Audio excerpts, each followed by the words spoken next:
20 जून की शाम को रुद्रप्रयाग जनपद के नगरासू स्थित दमदमा गुरुद्वारा साहिब में घुसे निहंग सिख श्रद्धालुओं ने गुरुद्वारे के कर्मचारियों को तो बंधक बनाने का काम किया ही, इसके अलावा वहां पर तमाम तरह की अन्य गतिविधियों को अंजाम देते हुए गुरुद्वारे की छत पर जा चढ़े हैं। तभी से वो लगातार छत पर डटे हुए हैं। जिला प्रशासन उनको मनाने की कोशिशें कर रहा है, कई दौर की वार्ताएं हो चुकी हैं, लेकिन जो निहंग श्रद्धालु हैं वो छत से नीचे उतरने को तैयार नहीं हैं।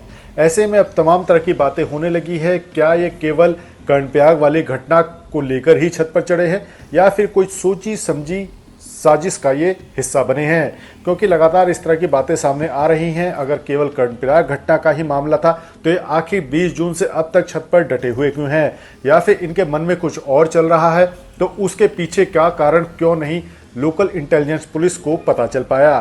तमाम तरह की चीजें हैं जिसको लेकर पुलिस प्रशासन अपना काम कर रहा है। जांच इस पूरे मामले को लेकर शुरू हो चुकी है, लेकिन अब इस पूरे घटनाक्रम के कई और अन्य पहलू भी निकल कर सामने आ रहे हैं। रुद्रप्रयाग जनपद के नगरासू स्थित गुरुद्वारा साहिब में 20 जून की शाम 7 निहंगों के घुसने के बाद से चला आ रहा घटनाक्रम अब समाप्त होता नजर आ रहा है।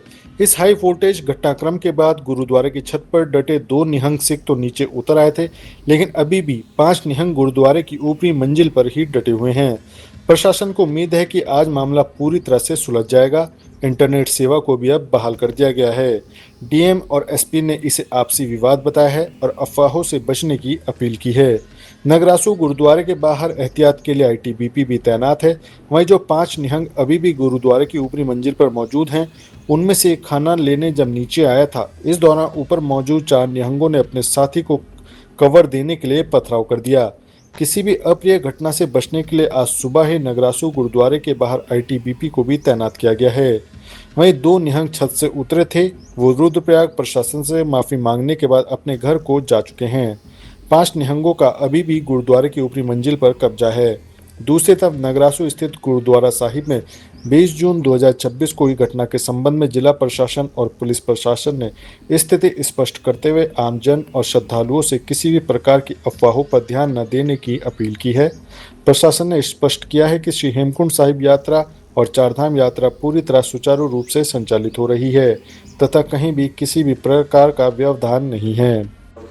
दिनांक 16/6/2026 को जनपद चमोली के कर्णप्रयाग में सिख श्रद्धालुओं एवं स्थानीय व्यक्तियों के मध्य विवाद के पश्चात मारपीट की जो घटना हुई थी, उसमें सिख श्रद्धालुओं के विरुद्ध थाना कर्णप्रयाग में एक मुकदमा पंजीकृत किया गया था, जिसके संबंध में मेरे द्वारा पुलिस मुख्यालय को प्रेषित रिपोर्ट के आधार पर पुलिस मुख्यालय स्तर पर महत्वपूर्ण निर्णय लिए गए हैं, जिसमें घटना में घायल सिख श्रद्धालु के पिताजी की शिकायत पर उनके साथ कथित मारपीट करने वाले अज्ञात व्यक्तियों के विरुद्ध दिनांक 20/6/2026 को थाना कर्णप्रयाग में एफआईआर दर्ज की गई है।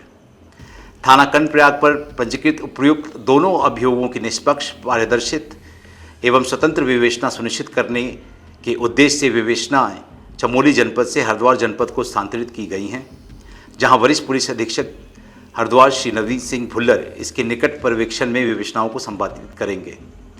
इसके अतिरिक्त विभिन्न सिख संगठनों द्वारा सिख श्रद्धालुओं के साथ स्थानीय पुलिस के कथित आचरण एवं व्यवहार के आरोपों की जांच डीआईजी श्री यशवंत सिंह चौहान के सुपुर्द करते हुए उन्हें 2 सप्ताह में आख्या प्रस्तुत करने हेतु निर्देशित किया गया है। उत्तराखंड पुलिस सभी समुदायों की धार्मिक भावनाओं का पूर्ण सम्मान करती है तथा प्रत्येक प्रकरण में कानून के अनुरूप निष्पक्ष, पारदर्शी, न्याय संगत कार्रवाई के लिए प्रतिबद्ध है।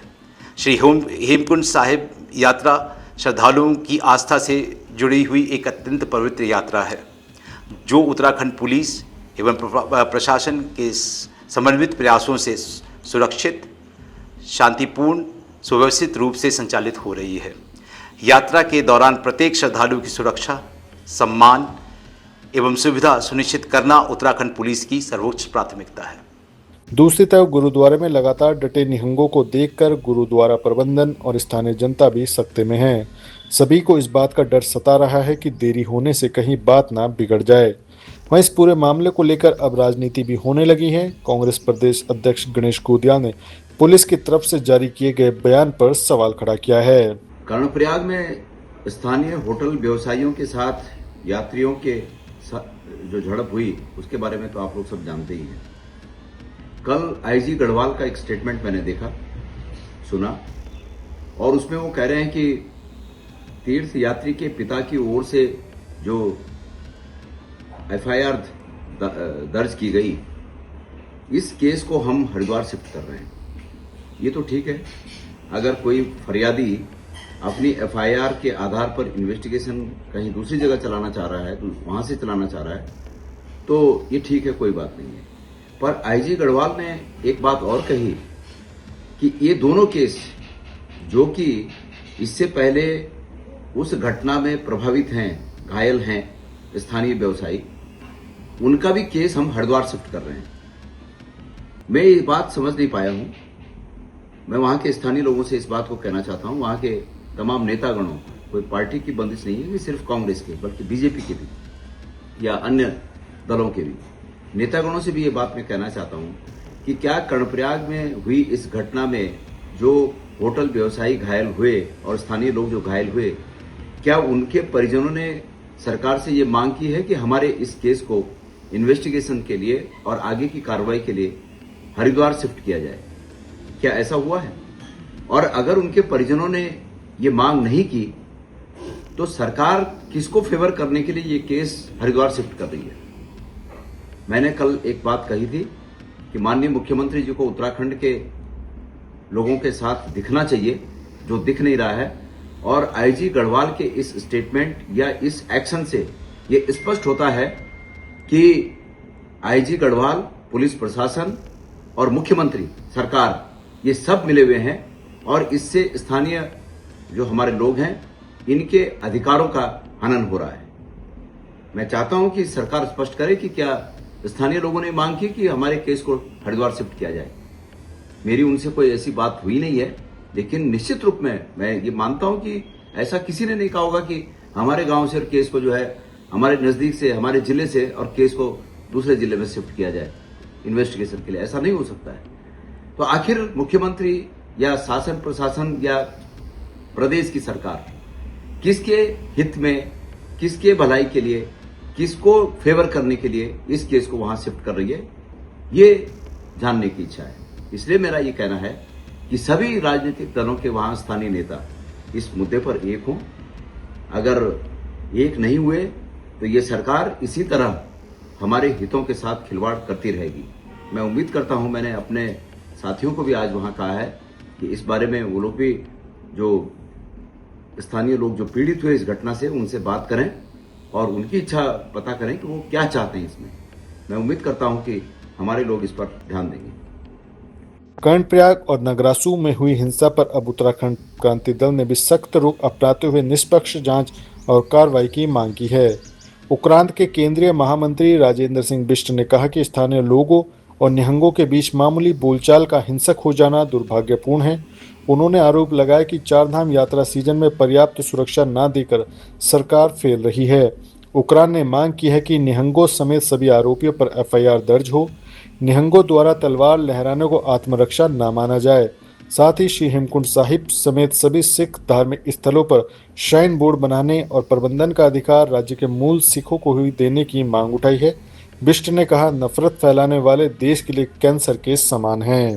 जी, निश्चित तौर पे जो आज हमारा प्रदेश कहीं ना कहीं असंतुलन की स्थिति में है और जिस प्रकार की घटनाएं लगातार हो रही है, हमारे प्रदेश के जो मुख्यमंत्री हैं वो कहीं ना कहीं अल्मोड़ा या अन्य जगहों में जो मुख्य जिहाद की वो बातें करते हैं उसमें बिजी हैं। लेकिन दूसरी तरफ हमारा प्रदेश जो सुलग रहा है, यहाँ के युवा भी कहीं ना कहीं धैर्य साधे हुए हैं और जो घटनाएं हो रही है, जिस प्रकार से निहंगों ने गुरुद्वारा को वहां पर कब्जा किया और कर्णप्रयाग की जो घटना हुई और अन्य प्रदेशों से जो सिख बंधु है वो भी कहीं ना कहीं उत्तराखंड के लोगों के लिए अनाप शनाप जो कह रहे हैं, तो हमारा कहना है कि इस प्रकार से आप देवभूमि को इतने हल्के में ना आके हमारी मातृशक्ति, चाहे तिरु रौतेली की बात करें, कर्णावती की बात करें या अन्य लोगों ने, हमारे माधो सिंह भंडारी ने यहाँ पर पहाड़ों में हर समय माकूल जवाब, जितने भी दुश्मनों ने यहाँ पर कब्जा करने की कोशिश की उनको जवाब दिया। लेकिन आज इन सबसे क्योंकि लोग लोकतांत्रिक व्यवस्था है, लोकतांत्रिक व्यवस्था से हमें चलना होगा, तो इसके लिए पुलिस प्रशासन है, इसके लिए कोर्ट कचहरी है। लेकिन अगर हम खुद ही में जज बन जाएं, खुद ही कानून के रखवाले बन जाएं, तो मुझे लगता है कि एक लोकतांत्रिक देश में ये कहीं ना कहीं नफरत फैलाने का काम और उन्माद फैलाने का कार्य हम करेंगे। तो हमारा स्पष्ट रूप से कहना है कि उत्तराखंड में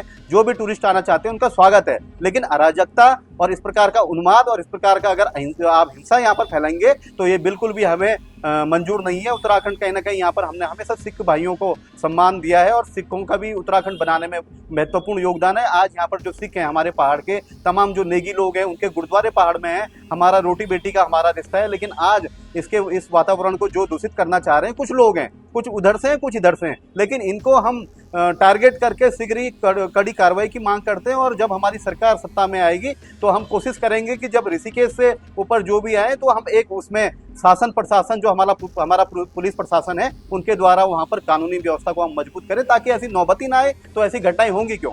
नगरासू गुरुद्वारे को निहंग श्रद्धालुओं द्वारा बंधक बनाए जाने के बाद पुलिस प्रशासन ने कार्रवाई तेज कर दी है। सुरक्षा की दृष्टि से आईटीबीपी, स्थानीय पुलिस और पीएससी को गुरुद्वारे के आसपास तैनात किया गया है। साथ ही श्री चारधाम यात्रा में किसी तरह का अवरोध पैदा ना हो, इसका भी पूरा ख्याल रखा जा रहा है। पुलिस लगातार इस बात को कह रही है कि किसी भी प्रकार की दिक्कत कहीं पर नहीं है, यात्रा सुचारू चल रही है, फिर चाहे वो चारधाम यात्रा की हो या फिर श्री हेमकुंड साहिब की। लेकिन पिछली 20 जून से लगातार जो निहंग श्रद्धालु हैं वो नगरासू गुरुद्वारे की छत पर डटे हुए हैं। उनकी क्या मांगे हैं ये खुलकर अभी तक पता नहीं चल पाई है। पूरा मामला कर्णप्रयाग में हुई घटना को लेकर देखा जा रहा है, लेकिन जिस तरह से लंबा वक्त बीत जाने के बाद भी जो सिख श्रद्धालु हैं वो छत से नीचे नहीं उतरे हैं, ऐसे में अब इस पूरे प्रकरण को लेकर राजनीति भी तेज हो गई है। जहां विपक्ष में बैठी कांग्रेस और उत्तराखंड के एकमात्र क्षेत्रीय दल उत्तराखंड क्रांति दल ने सरकार को आड़े हाथों लेने का काम किया है। बड़ा सवाल इसमें यही उठ रहा है कि अगर ये केवल कर्णप्रयाग वाली घटना से जुड़ा हुआ है तो इस पूरे प्रकरण में इतनी देरी पुलिस की तरफ से क्यों की गई, और अगर ये इसके पीछे कुछ और कारण है तो इसका पता क्यों नहीं स्थानीय पुलिस या एलआईयू को चल पाया। ऐसे में अब स्थानीय जनता और राजनीतिक नेताओं के बीच कई तरह की चर्चाएं चल रही हैं, जिसको लेकर सरकार से जवाब मांगा जा रहा है। अजीत कांबोज, उत्तराखंड न्यूज़, देहरादून।